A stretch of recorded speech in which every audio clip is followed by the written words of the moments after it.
First of all, I would like to thank the organizing committee for the invitation to talk today. And well, I will be talking about this. This is actually a project concerning the analysis of fourth order gravitational theories that involves George Lira, also from the Federal University of Ceará, Paul Lohan from the University of Paris, and Nicolas Masquet from Potsdam. And I will be talking today about conserved quantities and positive energy theorems in this context, and I hope to be able to persuade you that this is an interesting topic, and well, so let's start. The layout of the talk will be as follows. First, I will try to motivate the general program, and then I will try to introduce some preliminary definitions and concepts, and for that I will use some intuitions from general relativity. And after that, I will introduce conservation principles in this context of higher order gravitational theories, first in a general setting. And then I will try to analyze some limiting cases and special solutions where the analysis is more tractable. In particular, establishing a positive energy theorem for Einstein solutions to these fourth order gravitational theories. For special cases, Einstein metrics are going to be solutions.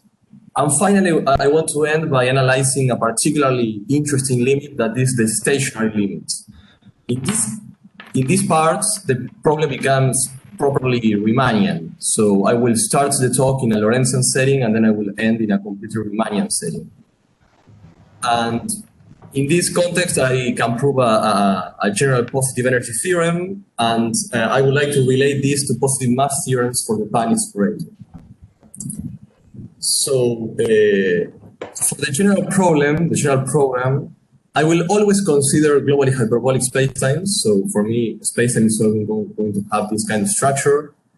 M is going to be n-dimensional, and whenever needed, I will restrict the dimension n. And this is going to be a Lorentzian metric. So quantities with a bar are going to be, by convention, quantities defined on spacetime. And the idea here is to analyze gravitational theories that are described by action functionals that look like this. So quadratic action functionals. Here, alpha and beta are free parameters of the problem. And the point is that if you impose good asymptotics on M, then this is a well-defined action functional, and you can get its Euler-Lagrange equations, which are this A-flat condition, where this A tensor looks like this. So this is a fourth order operator on the Lorentzian metric. Okay, here everything is more or less standard. This dot only denotes a specific contraction between the Ricci and the Riemann. And well, in this setting, we have started a program that has the following two general aims. The first one is to develop initial data analysis related to these equations. And yesterday in George's talk, he alluded to this. And the second one is to develop a program related to the analysis of conserved quantities, these ADM-like quantities related to these theories. I will just talk today about this second point, okay? Good. So I will introduce some preliminary definitions, and during this talk, I will always work on asymptotically Euclidean manifolds or asymptotically Minkowskian spacetimes. So I will begin by defining asymptotically Euclidean manifolds, and then I will relax the definition a little bit during the talk, but the structure is going to be basically this one. So an asymptotically Euclidean manifold of order 2 is going to be a complete non-compact manifold that consists of a compact core and then an end, which is diffeomorphic to the exterior of a ball in Rn. And the metric in this coordinates infinity falls towards the Euclidean metric at a rate that is dictated by this parameter 2. Okay?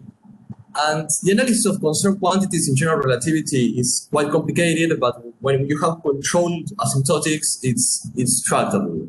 And it is particularly well understood in this context of asymptotically Euclidean manifolds.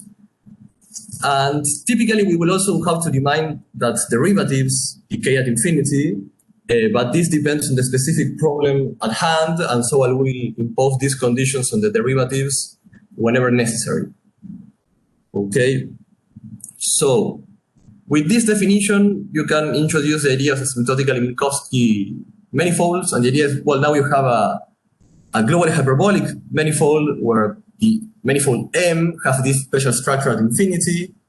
And if you decompose your Lorentzian metric in the usual way using your lapse function and here your shift vector, and this G is a t-dependent Riemannian metric on each t slice, then the condition is again that you have a parameter 2 such that in these end coordinates, your Riemannian metrics at each t slice fall at infinity towards the Euclidean metric, your lapse function goes to 1, and your shift vector goes to 0, everything controlled by 2.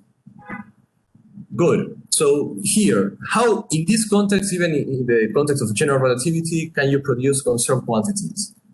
And there are more than these two approaches, but these two are maybe the two most common ones. And I'm going to call the first one the linearized approach. And this consists in analyzing perturbations of solutions that possess certain symmetries. And then you could also appeal to Hamiltonian formulation, but I'm not going to talk about this second idea.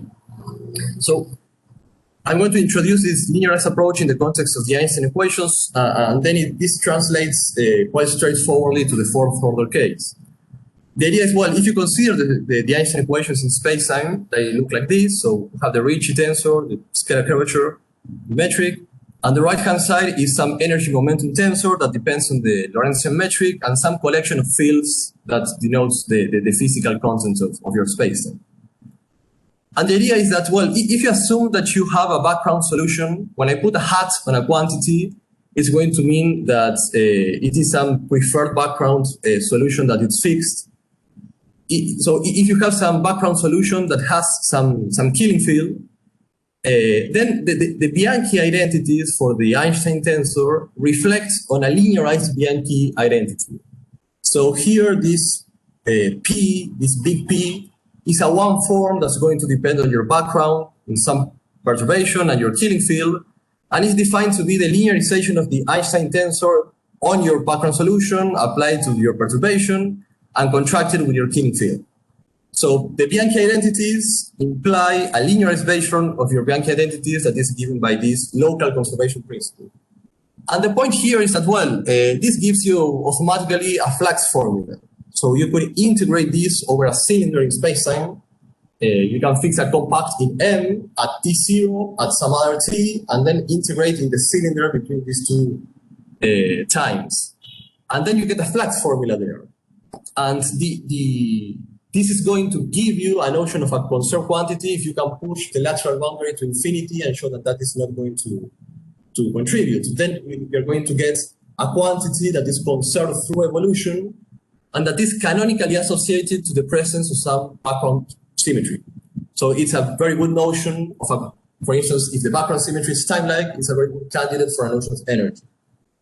So with that being said, that is what you can do, for instance, in the case of the Einstein equations, where you get that you can actually push this lateral boundary to infinity when you have integrable sources, and then this quantity becomes conserved through evolution. Okay, here the n denotes the future pointing unit normal to n. Okay, and so as I said, well, now if your killing field, for instance, you can take your perturbation as being this difference between your background and your solution G, a perturbed solution, and if your killing field, for instance, is asymptotic to a space or time translation in Minkowski space, then you get canonically definitions for energy and momentum. And in the context of general relativity, this gives rise to the usual ADM energy and ADM momentum. Here, this P tensor is given by this K. This K is the extrinsic curvature of M as embedded in space-time, okay? And similar expressions, you can achieve similar expression if you fix chi to be asymptotic to a rotation field in Minkowski, and in those cases you get notions of the ADM angular momentum and center of mass. And here I would like to pause just to make a few comments about these ADM quantities in the context of general relativity.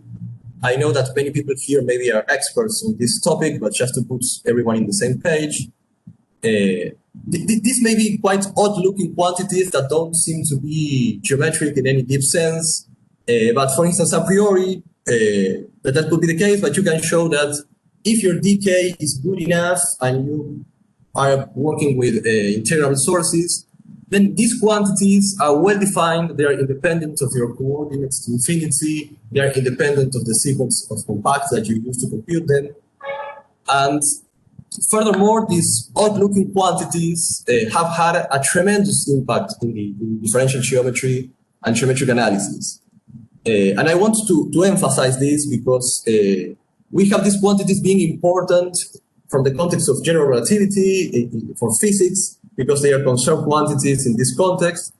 And then they end up being naturally related to very deep geometric problems and problems in geometric analysis.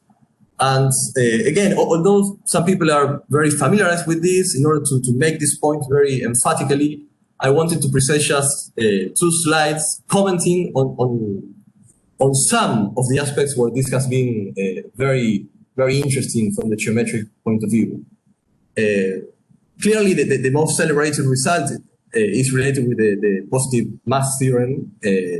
And these are the first 2 classical papers of Shen and Yao, proving the positive mass theorem in dimensions space-time 4 and 5, and the paper by Ed Wheaton, where he proves in any dimension, but with a further topological assumption being the manifold spin. And this then triggered plenty of research in this area on how to generalize the Shen-Yao proof for any dimensions.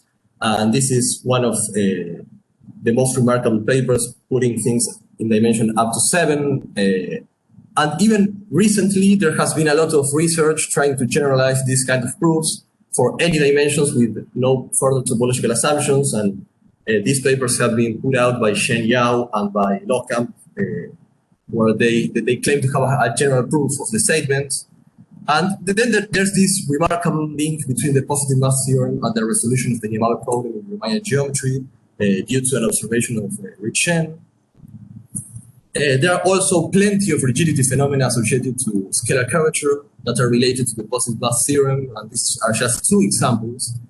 And not only the ADN mass, momentum, and energy have played this important role in geometry and geometric analysis, but also, for instance, the center of mass is deeply related with geometric foliations of infinity in asymptotically Euclidean manifolds, and this was first observed by Husken and Yao, and then that triggered plenty of research in the area.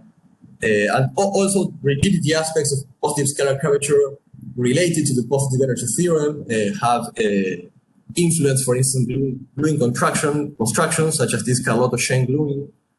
And this is not at all an exhaustive list. So we have quasi-local notions of energy, we have geometric inequalities, and so on. But I would like just to convince everyone who's not very familiarized with these concepts that these odd-looking quantities have deep connections in analysis and geometry. Okay? And with this observation, our motivation to analyze these conservation principles in this higher order context is related to a conjecture interplay between these higher order quantities, conserved quantities, with higher order problems in geometry. So given that this has been the case for general relativity, well, to investigate these connections in this higher order context, and especially having in mind that these 4th order gravitational theories are pretty well motivated by modern theoretical physics, by effective field theories, renormalization of general relativity, conformal gravity, and so on. So we have a set of well-motivated 4th order gravitational theories, and we would like to explore if, for instance, conservation principles related to these theories have a nice counterpart in problems in geometry and geometric analysis. And the linearized approach that I described for general relativity, what's interesting about it is that it's quite systematic and it can be translated to any theory that is generated via a Lagrangian. And this is because the diffeomorphism invariance guarantees that you have a version of the Bianchi identities. So in our case, what we have is this version of the Bianchi identities for our fourth order operator A. And then you can mimic the same things, and you can get a linearized version of these identities and get a notion of quasi-local energy, and then you can try to push that to infinity to get a notion of energy, or a conserved quantity through evolution. And this is quite systematic. So this is the reason why we chose this approach. And this motivates this definition. So the idea is now, if you have a global hyperbolic spacetime, but now you have a background solution that solves the fourth order equations and that admits a timeline killing field. We are thinking about timeline because we are thinking about energy. Then the energy contained in some compact sets for us is going to be defined in this way. But now this P, this one form, is given by the same expression as before. By now the linearization is taken, the linearization of this fourth order operator. Okay. So the first question here, in order to see that this is actually conserved through evolution, is that whether we can push these lateral boundaries that we get in a flux formula to infinity. And in order to do that, let us split this one form in this way. So we split it into a function that is the projection onto the T vector field, and then this one form on M. Okay. And what you get is that if these two objects are integrable, then you can push the lateral boundary to infinity, it doesn't contribute, and you get the same formula over all the manifold M, and that becomes a conserved quantity through evolution. And now, this proposition 2 is related to the fact that, as I showed you with the ADM quantities, typically, you compute these conserved quantities in gravitational theories as some charges at infinity. The ADM energy and momentum that I showed you were computed in this way, as some boundary term at infinity. And the point is whether this happens in this case, and the general principle is the same, so it works. And this is the point. So if now you have an orientable asymptotically inconstant space-time that satisfies the above hypothesis of these propositions, then in fact you can see that your one form here is co-exact. And then you can see that your energy can be computed as a boundary term that is the integral of this n-1 form computed at the n-1 sphere at infinity. Okay? And this is just a comment on the fact that this is well-defined. There's no indeterminacy coming from this co-exactness. Okay? So, now the point is how can you get an expression that is actually computable? A more explicit expression for the energy. And you can get a quite direct corollary of the above proposition that says that actually the energy can be rewritten in this way. Here, this nu is the normal to this boundary in M. Okay, so this is a space-like normal to this boundary in M. And this is, again, always the future pointing unit normal. And so you can compute this as this charge at infinity.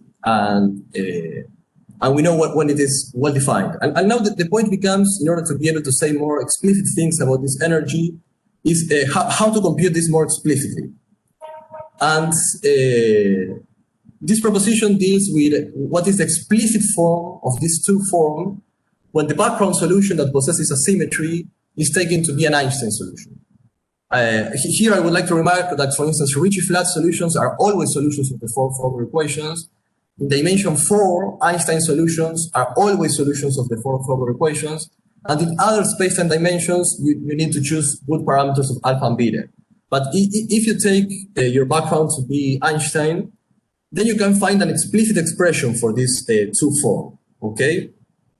Here, the primes are used to denote linearizations of the Ricci and the scalar curvature taken at the background.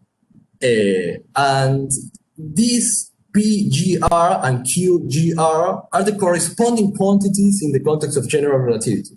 So they are known. That's the point. And my point here with this proposition, I don't expect anyone to remember this big formula, but just to make the point that this is computable. If you know what is your background, then you can explicitly compute these two forms in terms of your perturbation and of your killing, but you can compute it explicitly. And in fact, you only need to compute it asymptotically, okay? Because this is going to be evaluated asymptotically to infinity. So if you know asymptotically your background solution, then you can give explicit expressions for this. And that is what I would like to be able to highlight.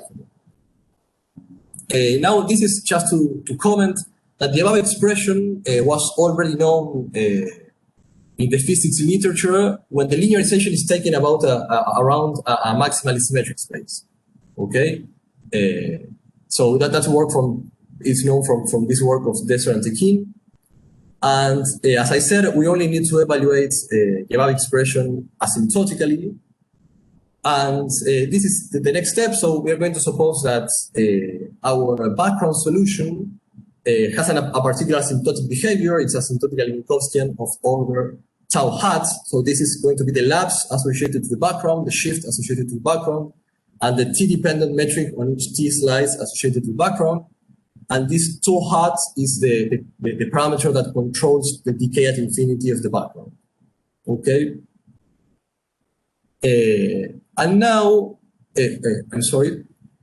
Now we are going to assume that the perturbation has this asymptotic behavior, where now I have introduced the parameter tau. And this tau is what controls the decay at infinity of the perturbation. And in some sense, we are going to suppose that the background, the decay at infinity of the background, controls the decay at infinity of the perturbation. We are going to assume that our perturbation has this form, and then we can explicitly compute an asymptotic expression for this energy density. Okay, and it has this form. And here, the dotted quantities correspond to this initial data. So they correspond to a time derivative evaluated at 0. Okay?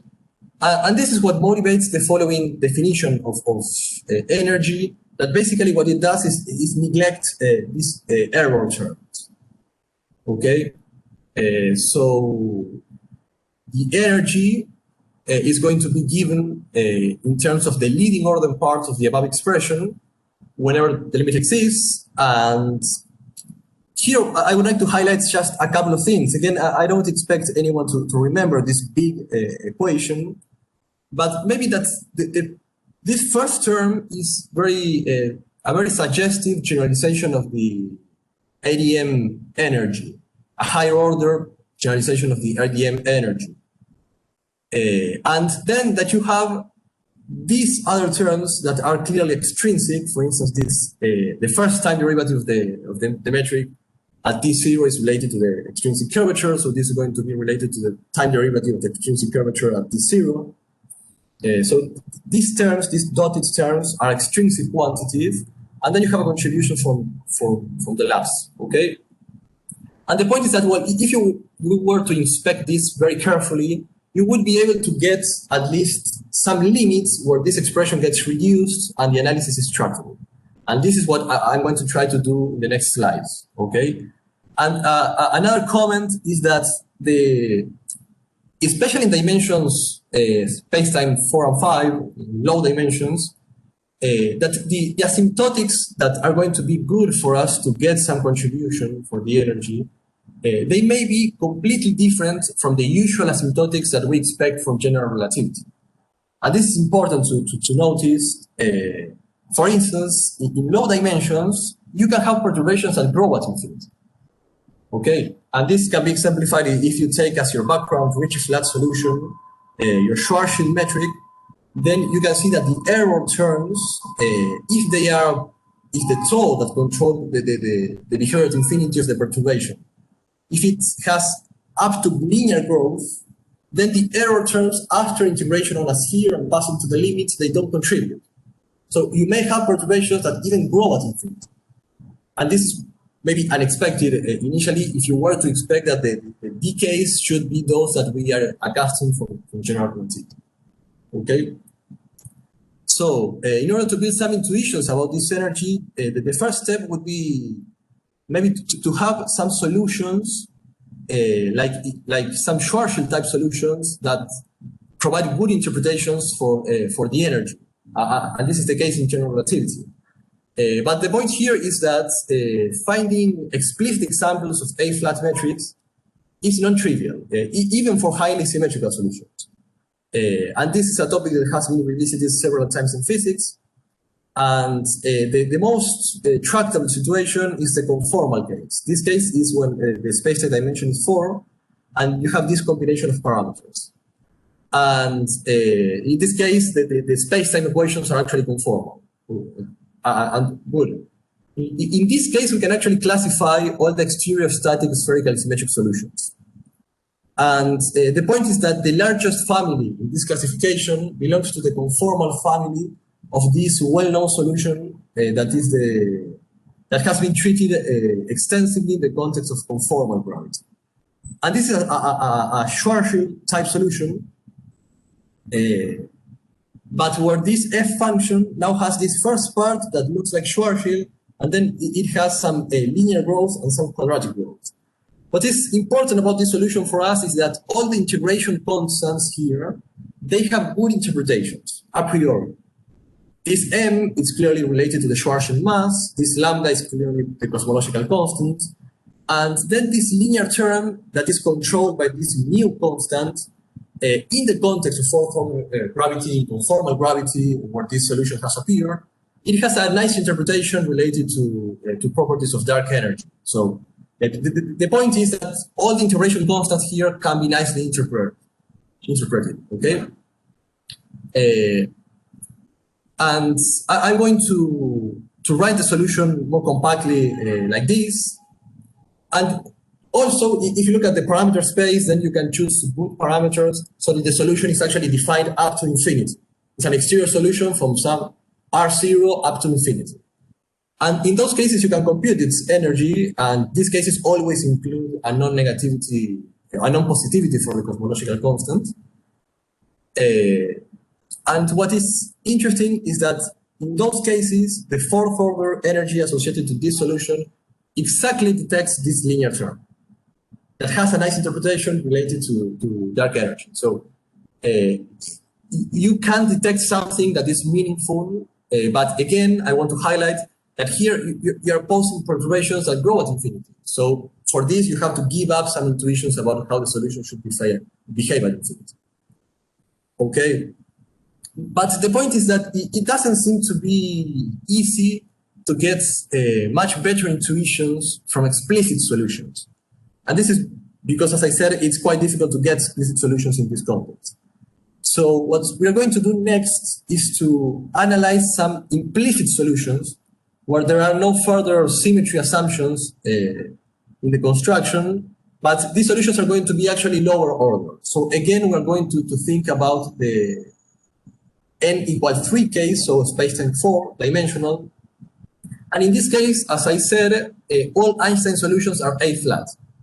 So again, we may have some intuitions about what the energy of this solution should be, and so we could try to use them to build intuitions about this fourth energy. And the advantage is that we can construct the solutions implicitly, systematically, through evolution of initial data.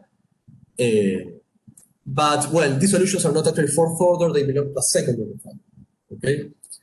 And so I'm going to, as I said, we're going to construct the solutions through evolution of initial data, and then I'm going to recall these properties related to the initial value formulation of general relativity. This is something that was discussed yesterday in several talks, so I will do this quite fast. So let us recall that an initial data set for the Einstein equations is given by a Riemannian manifold equipped with a symmetric 0-2 tensor field that plays the part of the extrinsic curvature once you get an embedding into spacetime. And then these epsilon and j, they are the energy density and the momentum density of your model induced on M. And then the Gauss-Codazzi constraints, the Gauss-Codazzi equations for hypersurfaces, they imply these two constraints for the initial data. This is called the Hamiltonian constraint and the momentum constraint. And what is remarkable here is that in most cases of interest, that these cases include vacuum, and they also include this lambda vacuum case, that is the case of initial data that is going to evolve into Einstein solutions, and it corresponds to energy density constant and momentum density zero. But in these cases, these equations are not just necessary conditions for the initial value problem to be well posed, but they're also sufficient conditions. This goes back to Shukribois and many of the developments after that. Okay? And so in this context, we will say that an initial data set is admissible if the associated initial value problem is well posed. And we will impose again maybe a non-conventional asymptotics for the initial data set. So the idea is we are going to treat this case where we have a constant energy density given by a cosmological constant, zero momentum. And we are going to say that the metric of the initial data set is going to be asymptotically Euclidean in the usual sense. So it decays at infinity. But now the extrinsic curvature is going to be asymptotically umbilical. Okay? Typically in general relativity, by asymptotically Euclidean initial data, it means that you don't have this, and the extrinsic curvature also decays at infinity. So I'm going to take these asymptotically umbilical initial data sets, and we're going to call these lambda asymptotically Euclidean initial data sets. And this can be very well motivated as a way to incorporate the cosmological constants in a manner that breaks time symmetry. But I won't go into those details. The important thing is that in this context, you have this positive energy theorem. So the setting here is that you have an Einstein spacetime that is built through the evolution of these lambda asymptotically Euclidean initial data sets. And you impose this further restriction that the scalar curvature is integrable. And then you have these two general statements. The first one is that if your metric is actually asymptotically Schwarzschild of non-negative mass, then your energy is well defined for general values of alpha and beta, and especially for these cases of positive cosmological constants and negative alpha and this combination of alpha and beta, you get a positivity statement for your energy. And additionally, if you impose that the scalar curvature is not negative, then you get a rigidity statement in the critical case. Okay, and in the special case that 2 alpha plus beta is equal to 0, this is a case that is it appears especially in many situations. Well, in this case, the fourth order energy is well defined for tau greater than 1/2 in general. And again, additionally, under a scalar curvature positivity condition and this combination of signs, you get a positivity and a rigidity statement. And here, maybe for those people that are experts in the positive energy theorem, you're going to realize that this condition and this condition is appealing to the positive mass theorem of general relativity. And this is the case. So here, again, we are going to get a contact between our fourth order energy and the energy associated to the second order solutions that could be an intuition that should be related to the ADM energy. And so just an idea of the proof is that just to recall that in order to compute the energy, actually what you need to compute is these quantities asymptotically.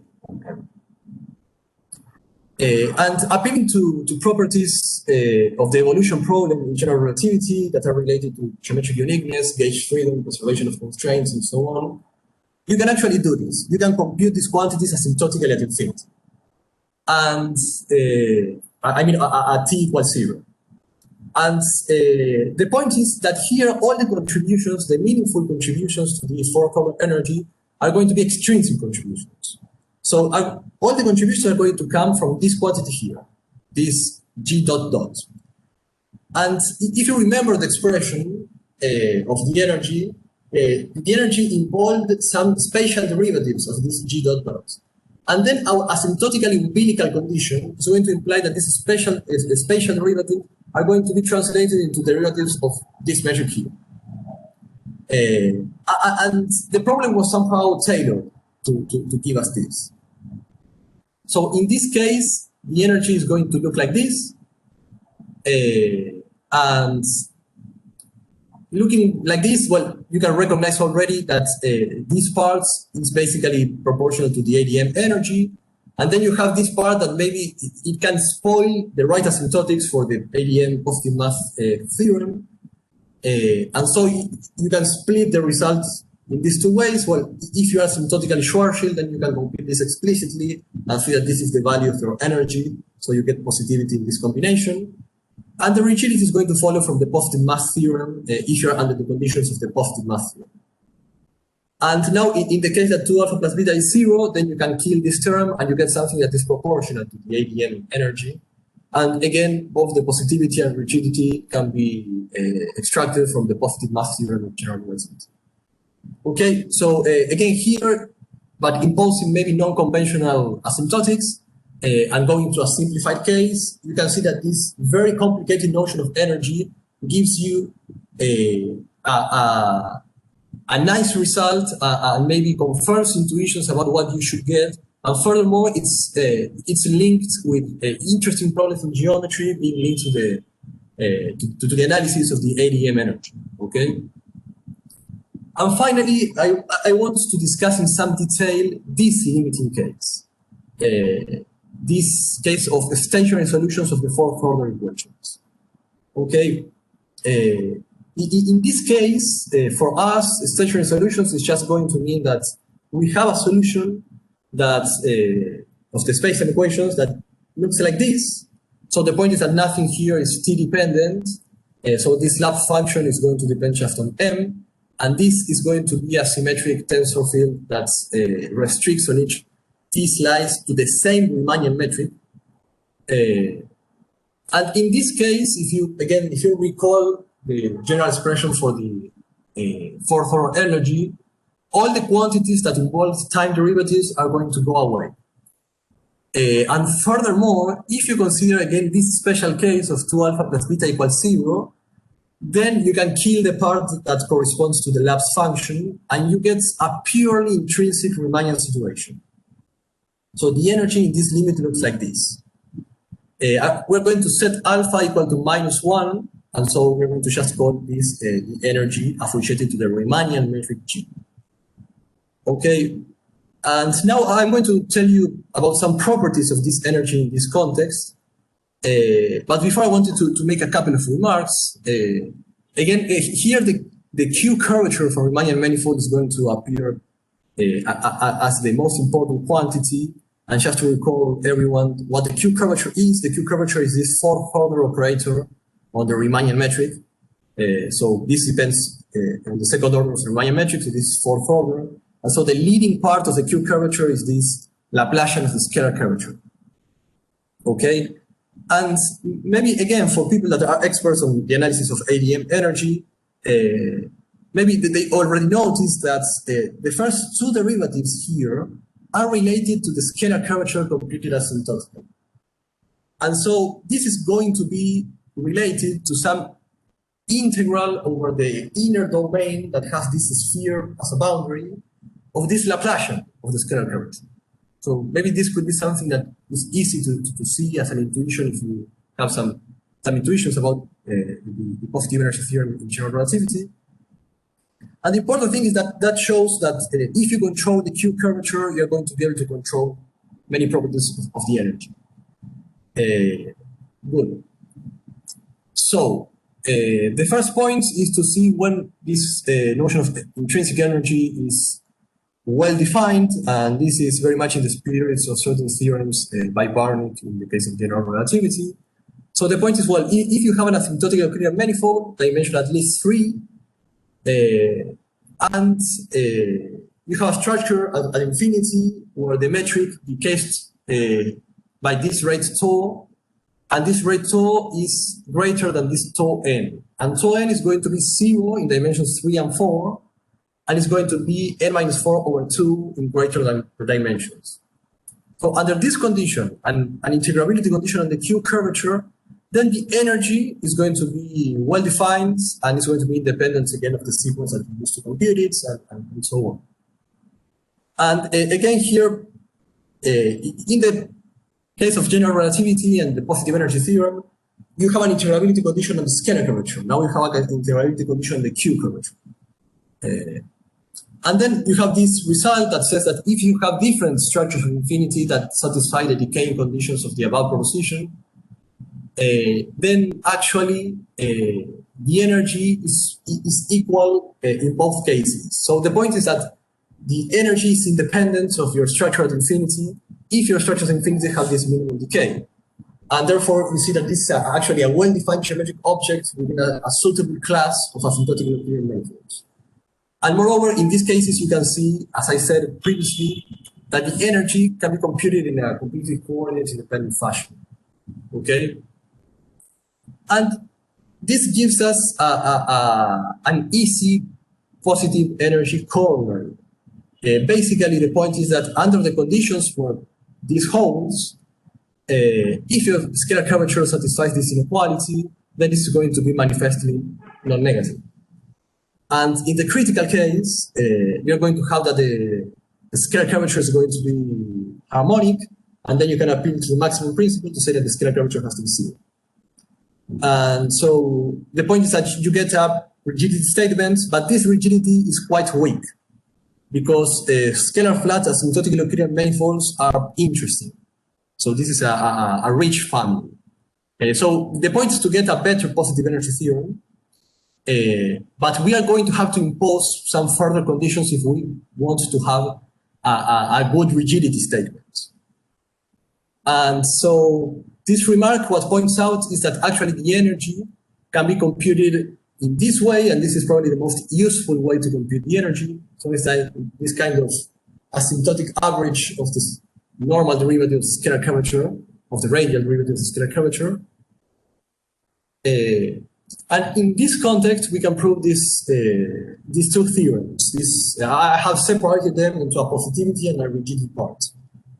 And this is because the proof of each theorem is completely independent. And the point is, well, now if you satisfy the decaying conditions that make the energy well-defined, and if the scalar curvature is positive at infinity, then the energy is non-negative. And this comes about by playing with this condition together with this expression. And maybe this can be intuitive if you think that the scalar curvature is positive at infinity and going to zero. So this radial derivative would typically have a sign, and well, but you have to actually show that when you integrate that over spheres, it also has a sign. And this is what we do here. We show that this condition guarantees that you can pick a sequence of spheres to compute this, along which this expression is manifestly non-negative. And so you get that the energy is non-negative. And then this is actually a positivity rigidity theorem, and probably it's the most useful way to state it. And the point is now, if you have an asymptotic Euclidean manifold, dimension at least 3, satisfying the decaying conditions, and now you impose this Q curvature condition. So the Q curvature is non-negative, and your metric is Yamabe positive. Well, under these two conditions, the energy is non-negative, and you have a rigidity with Rn. So the energy is only going to be 0 if you are isometric to Rn with the flat metric. Okay? And let me say a couple of words about the idea of the proof. The point here is first that the Yamabe condition implies that you can deform your asymptotic Euclidean metric to 0 scalar curvature. So you can go to this G tilde that has 0 scalar curvature. Okay? And then you have to split cases, and if your dimension is not 4, then you can define this capital phi in this way related with the conformal factor U, and you can reverse the conformal transformation and rewrite your metric in this way. And now you can appeal to the conformal covariance associated to Q curvature.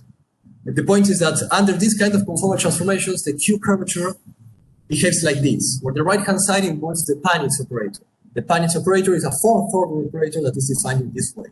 So it involves the B Laplacian, the Q curvature, and certain higher order terms related to the derivatives of the Ricci and scalar curvature. Good.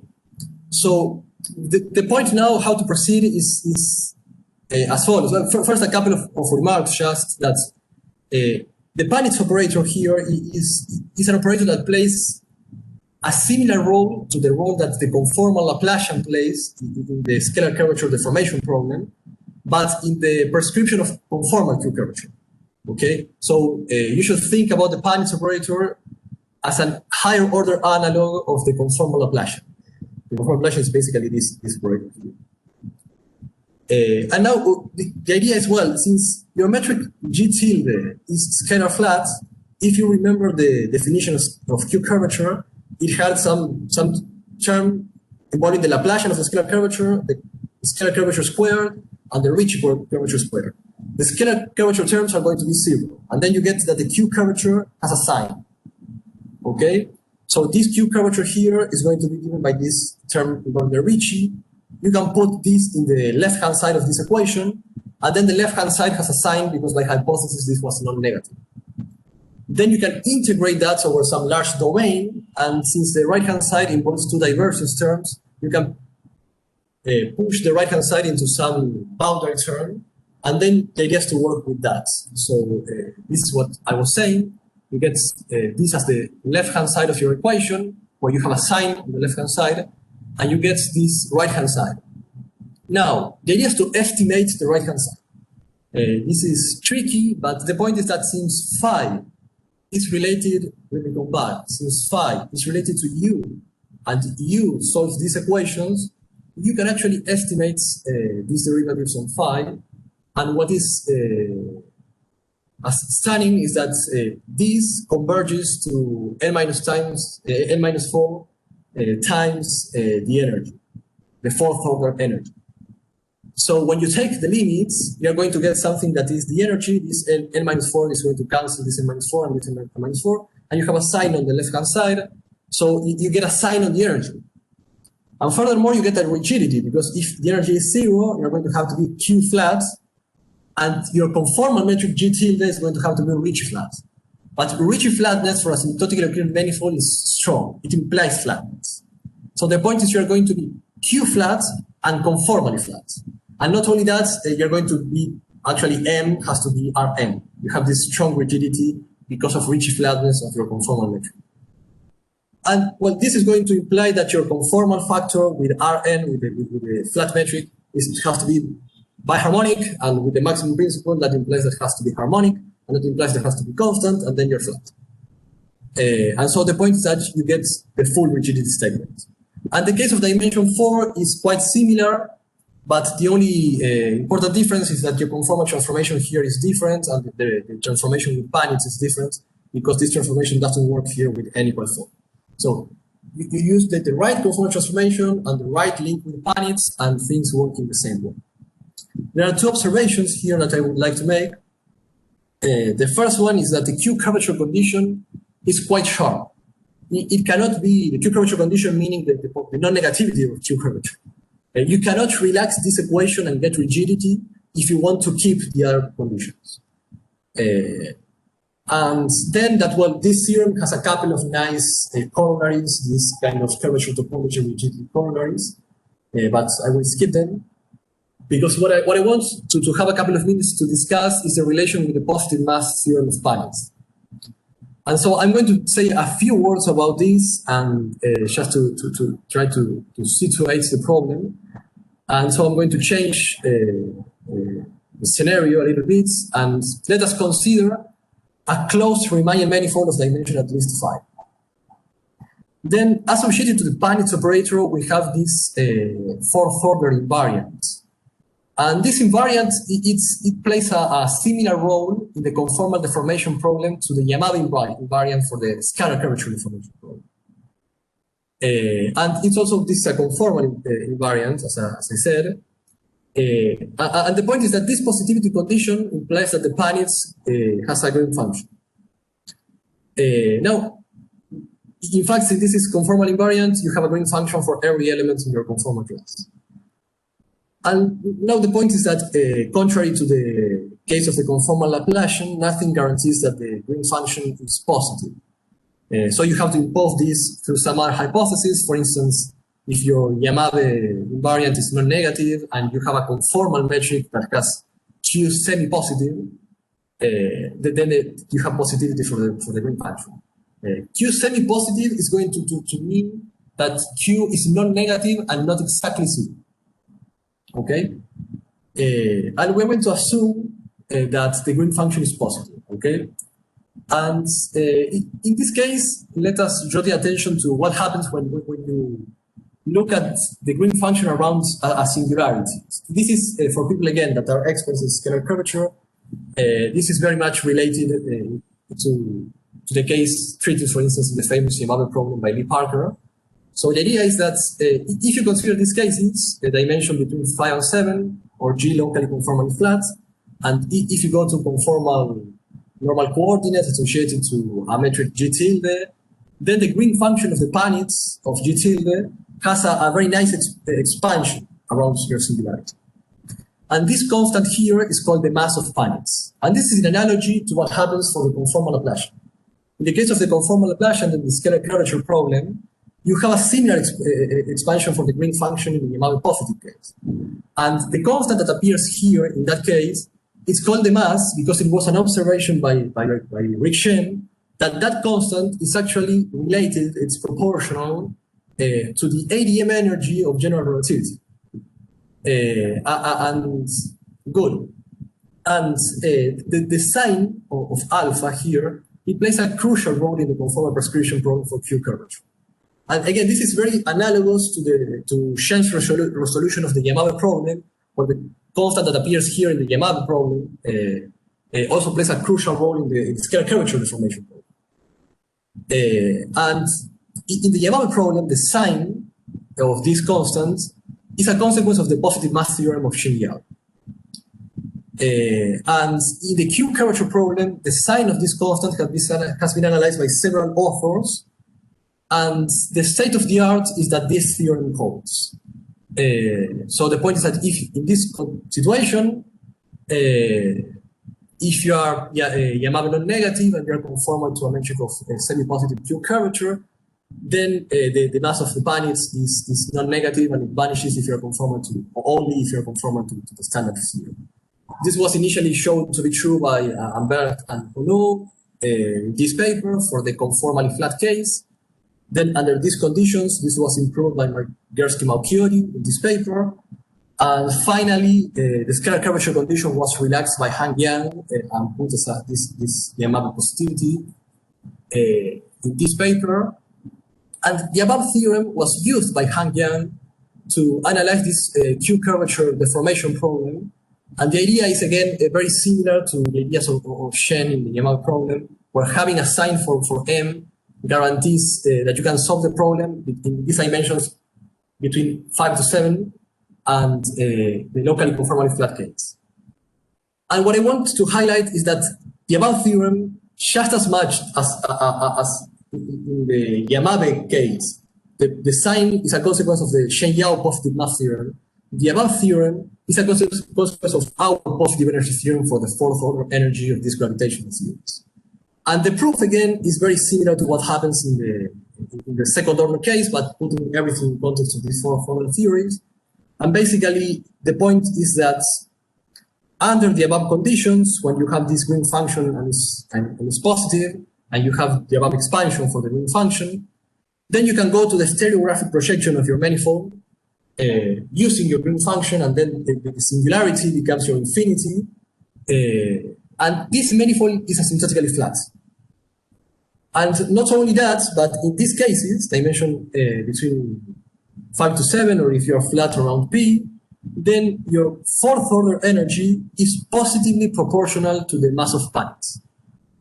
And so if you can put a sign to the energy, you put a sign to the mass of Panitz. And to put a sign on the energy, you only have to see that the above stereographic manifold that you got here satisfies the hypothesis of our positive energy. And the Q flat condition is easy because that comes about from the fact that this is a green function for Panitz and the conformal covariance of Q curvature. So in fact, you only have to check this property, This is again very straightforward to check. It's just a two lines proof that you are EMR positive. And so you are under the conditions where you know that your energy is positive, so the mass of planets is positive, and the rigidity statement of our positive energy theorem implies the rigidity statement for the planets. And so you recover the positive mass of planets as a corollary of our positive energy theorem in a very parallel way in which you can put a positive mass theorem for the conformal Laplacian through the positive energy theorem of Shen. And well, there are a couple of other connections to nice problems related to Q curvature, such as certain bounds on the total Q curvature of Yamabe positive for manifolds, and these are results due to Matthew Gursky. And you can again recover them quite straightforwardly through this positive energy theorem. And well, I will stop here and thank you very much for your attention. And I hope to have been able to persuade you that this is an interesting research program with nice results.